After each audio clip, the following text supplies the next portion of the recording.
We are welcoming you down to this occasion, sir. Bàbá wa kọmíṣánná fún ọ̀rọ̀ àṣà ní ìpínlẹ̀ Ọ̀ṣun.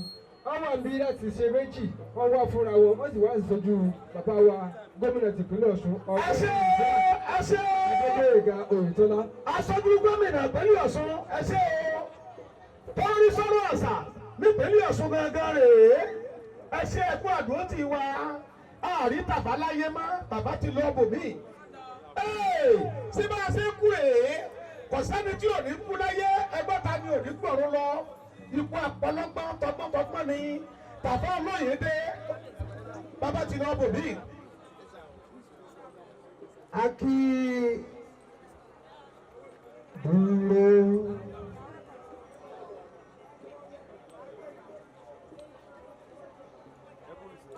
Ọkọ mi bẹ́ẹ̀ ni ìdára. Boa TV. You're watching Boa TV. Kindly click on the subscribe button and the bell beside it so you get notified when we drop new videos.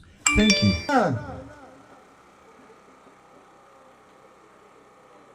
Ẹ̀gbọ́n wa kan wà níbí, ó ṣeéṣe ká mọ́ tí ì rí wọn.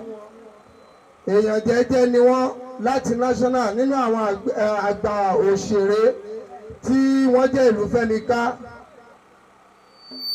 Ẹ̀gbọ́n wa alàgbà Ajírébi ẹjọ́ ibi tẹ́ bá wà ẹ jáde ẹ máa bọ̀ wájú.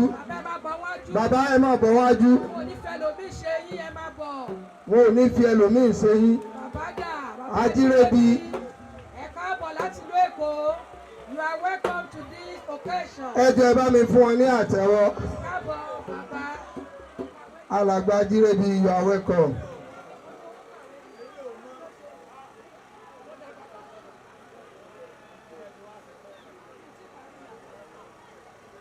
Bákan náà, tá a bá ní ká máa dá orúkọ lọ́kọ̀ọ̀kan èjèèjì, ọjọ́ lọ, àṣìrọ́jọ́ músolókùn. A kí gbogbo àwa tá a jẹ́ àgbà òṣèré tá a wà níkàlẹ̀.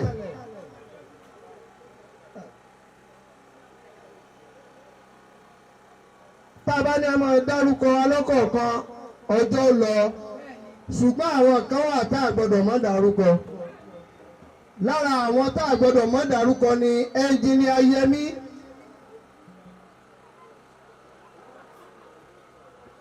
Ẹnjìníà Yẹmí ẹni lọ ló bọ̀ tímọ́tímọ́ alàgbà Tàfá Olóyèdé tí wọ́n dolóògbé ni wọ́n. Ẹjọ́ ibi tẹ́ bá wà alàgbà Yẹmí ẹjọ́ dìde ẹjọ́ bá mi fún wọn ní àtẹ́wọ́. Alàgbà Yẹmí tímọ́tímọ́ Tàfá Olóyèdé. You are welcome. You are welcome to this occasion. A kí yín gan, ẹ kú àdúrótì. Lójú ayé Tàfá ẹ dúró, lẹ́yìn ẹ dúró, ẹ ní kánjú kú.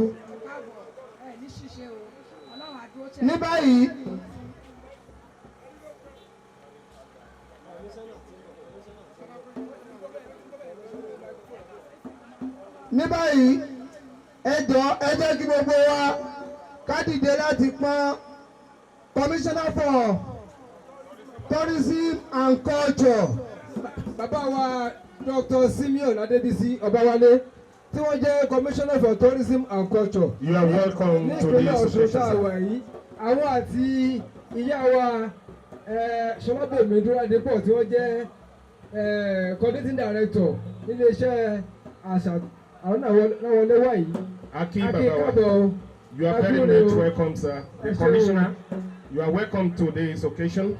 Doctor, we really appreciate you for your coming. Adébísí Ọbáwálé, ẹ káàbọ̀ sórí ètò. Dr. Simeon Adéwálé, you are welcome, sir.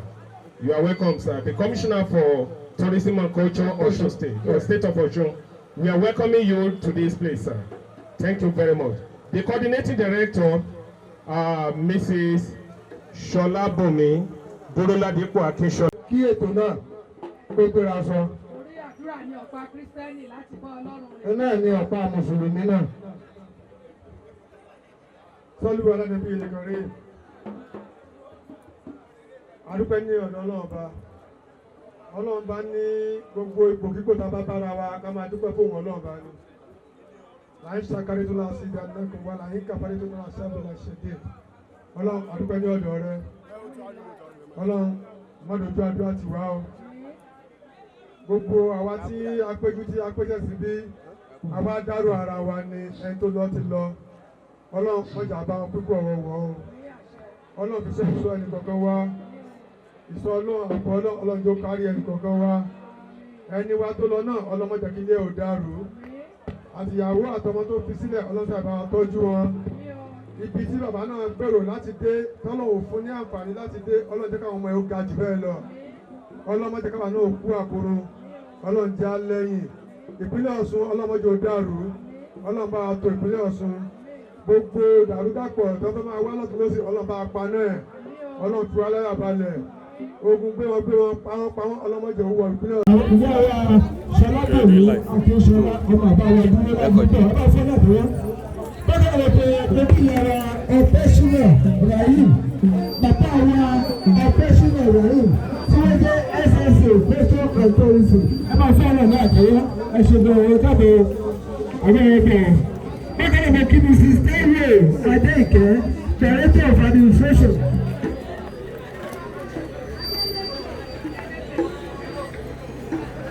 Ìyára Stella Mrs. Taiwo Adeleke ẹ bá fi ahọ́n ẹ̀jọ́ ẹ bá fi ọ̀nà tẹ̀wọ́ ẹ ṣe àwọn ní Director of Admin and Supply. Bákan náà ni ìyára Mrs. Stella Akinyemi, Director Hotel and Hospitality ẹ bá fi ọ̀nà tẹ̀wọ́. Bákan náà ìyára Mrs. Kehinde Akinyemi, Director Field Research and Documentation ẹ bá fọ́ náà ní àtẹ́wọ́ ní báyìí. Bákan náà ni màá fi àsìkò yìí recognize the former governor, Performing Musician Association of Nigeria, Pastor Alaba Adeyemi. We recognize you. Àti gbogbo àwa pima pátápátá tá a wà bí ẹjọ́ ẹ jẹ́ ká dìde ká para wa ní. Àwọn pima tó wà bí. Performing Musician Association of Nigeria. We recognize you. I believe we are pastors in progress. Thank you very much. Gbogbo àwa tí ó kù tí a lè darúgbó ẹ má bínú because of the time. Àwọn bàbá wa láti ministry wọ́n lè mọ̀ ní ààyè tó pọ̀ ṣùgbọ́n gbogbo tí a bá fẹ́ ṣe lónìí a fẹ́ kí káwọn náà kí wọ́n bá wa ṣe kán dẹ̀ bá wa sọ̀rọ̀ torí pé bàbá wa tí ó di olóògbé ẹni tí wọ́n mọ̀ lójú ni tó ti ṣe ribiribi fún ìpínlẹ̀ Ọ̀ṣun. Ẹ jọ̀ọ́ ẹ̀yin state troop ẹ máa múra lẹ̀ ẹ jọ̀ọ́ àfẹ́ká gbára wa lásìkò rárá bí a bá ti ń pè wá ní sísẹ̀ntẹ̀lé ká mọ̀ gbára wa lásìkò state troop ẹ máa múra lẹ̀. Bákan náà wọ́n ní ẹ̀yin tí a bá ti pè sí orí stage mi báyìí táìmù tí a bá fún yín ni kẹ́ jẹ́ kí á tẹ̀lé ẹ má yẹ kí a máa ṣe múyìwá múyẹ̀wá ẹjọ́ ẹ ká tẹ̀lé àṣìkò tí a bá fúnra wa tí a bá ti ní kọ́ stop kí àwọn ọmọ nígbà ẹ̀ka ẹ̀ máa fi bẹ́ẹ̀ ẹ ṣe o.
Àwọn tó fẹ́ pàpọ̀ nǹkan rẹ̀ ẹ̀jẹ̀ àṣẹ ní ṣókíṣókí iye ìṣẹ́jú tí wọ́n bá fún wa ẹ̀mẹ́jọ kọjá ẹ̀jọ̀ tó lọ náà Ọ̀ṣun state two tí a bá art council. táìmù yìí ti tó ẹjọ́ ẹ bá wa gbé mic sílẹ̀ wọ́n àǹfààní àwọn míì tí a bá fẹ́ pè àsìkò lábẹ́ múlò ẹ ṣe àkọ́kọ́. Ọ̀ṣun state cultural group art council.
Òṣèré Ọ̀ṣun sáré wá.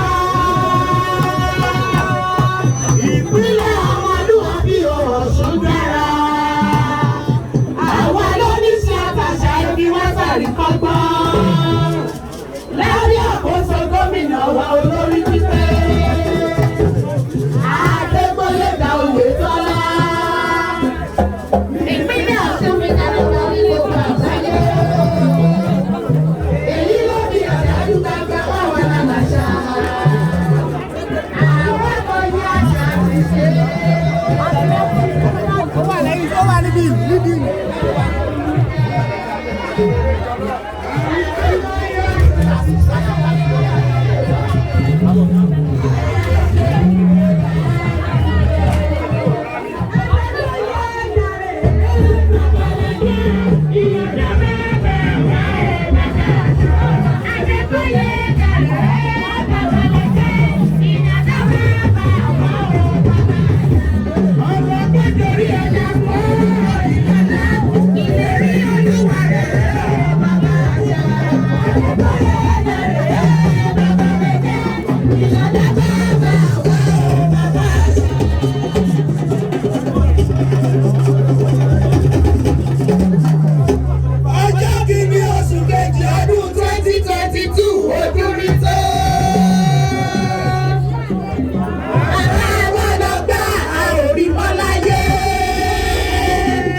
Rántí bàbá ńlọ́dà èmi ò gbọ́ mọ́. Sọlá wa bá ń pọ̀sọ̀ èmi ò gbọ́ mọ́. Gbẹ̀ngà wa bá ń pọ̀ mi èmi ò gbọ́ mọ́. Èlàsà wa bá ń pọ̀ mi èmi ò gbọ́ mọ́.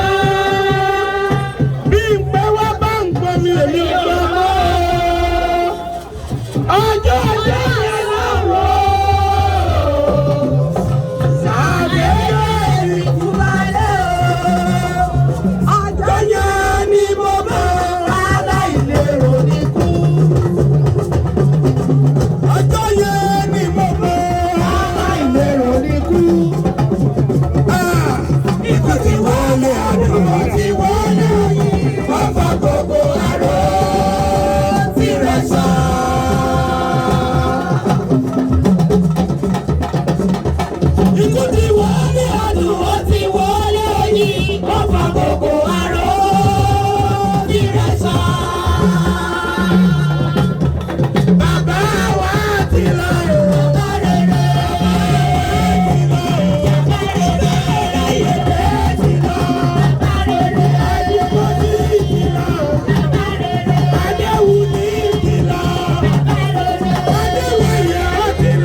kíkanjú ayé àtijọ́ tó wá dájọ́ kan tó sùn lọ bẹ́ẹ̀ rí kó lè ṣe bàbá wa ọmọ káàrọ̀ àdìbò.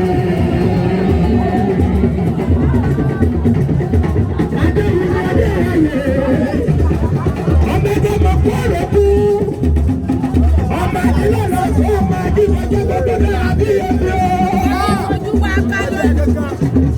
Ìkòyí sọ ọmọ gbòòrò ẹbí lọ́lọ́ ọmọ lórí ikú kọ́kọ́kọ́kọ́kọ́kọ́kọ́ níwájú ológun. Lọ́mọ ètò lọ́mọ ọlọ́wọ́ ìlú ọmọ àdìbò gbèsè rẹ̀. Ọmọ rẹ̀ ti gbájú ọmọ rẹ̀ ti gbọ́. Bàbá mi lọ́dọ̀ lọ́dọ̀ jùlọ.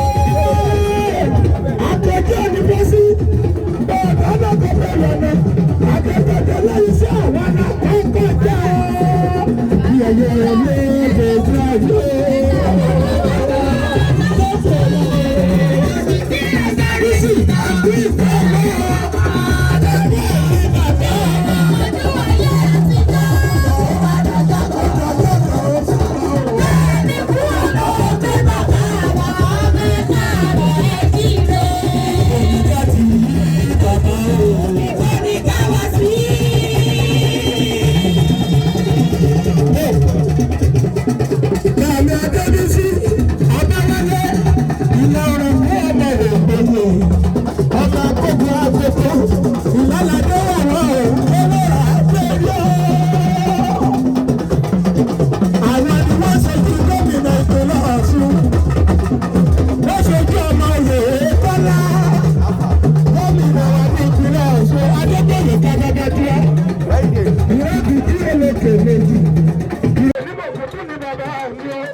Bàbá rántí odijọ́ mẹ́rin ọjọ́ rẹ̀.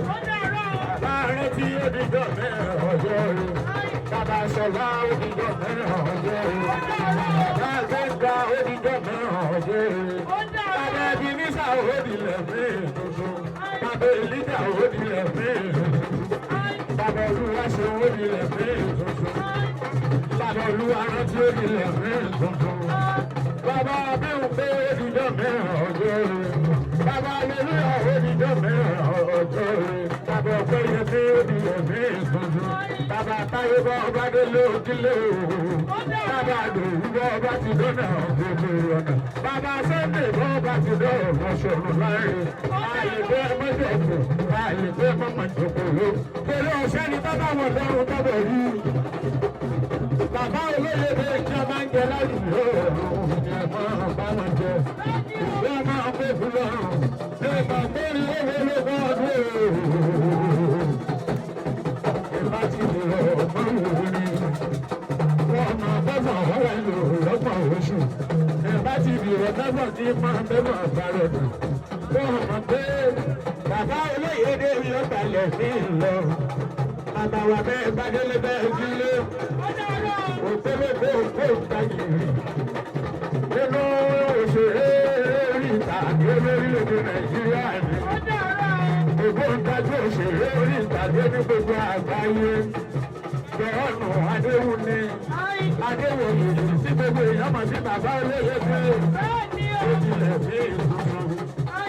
Ẹ̀rí gbogbo ẹgbẹ́ òṣèré pátá lórílẹ̀-èdè Nàìjíríà. Gbogbo wọn ni wọ́n ń ṣe léèrè lẹ́yìn ìrọ̀rùn. Gbogbo ẹgbẹ́ òṣèré ní ìpínlẹ̀ Ọ̀ṣun. Gbogbo wọn ni wọ́n ń ṣe léèrè lẹ́yìn rẹ̀. Bàbá olóyè dé ìjọ mìíràn ọjọ́. Ìyẹn bí àmọ́dù ń ṣe léèrè lẹ́yìn rẹ̀. Gómìnà ẹgbẹ́ òṣèré wa ní ìpínlẹ̀ Ọ̀ṣun. Màrúfù Ọláyíwọlá ń ṣe léèrè lẹ́yìn rẹ̀. Bàbá Adéàlà àti ọmọ Ògúndégbò. Ẹgbẹ́ kún pẹ̀lẹ́pẹ̀lẹ́ onílù òde mi. Pẹ̀lẹ́pẹ̀lẹ́ onílù òde mi. Ìwé alágẹmọ ti ṣe rárá ikú pa wọ́n. Bèlè ìtàṣẹ́ ọ̀pọ̀lọ̀ tí ń yan rẹ̀ mọ́lẹ̀ kí ọlọ́yọ́ tó dé. Ọ̀dájú ni ikú ní kànú ikú rẹ̀ púpọ̀ jọjọ ikú ní ẹja àgbàgbò ẹja ọ̀nà tó mọ́.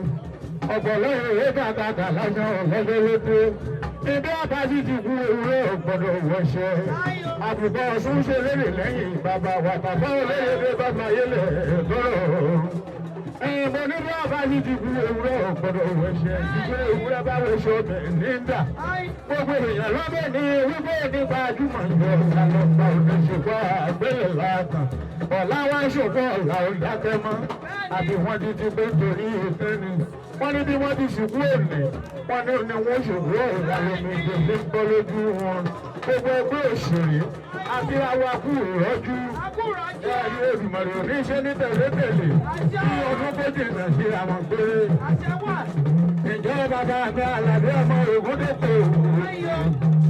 Bàbá mi lè Ògúndépò Àlàbí mórí bá orin.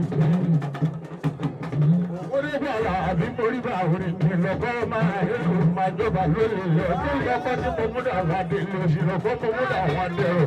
Abẹ́lẹ́gbẹ́lẹ́ ìlọ́kọ́ tí múdà àjẹbẹ́ni lórí. Wà á bẹ́ sórí láti bẹ́ni ní àbọ̀rùn ni.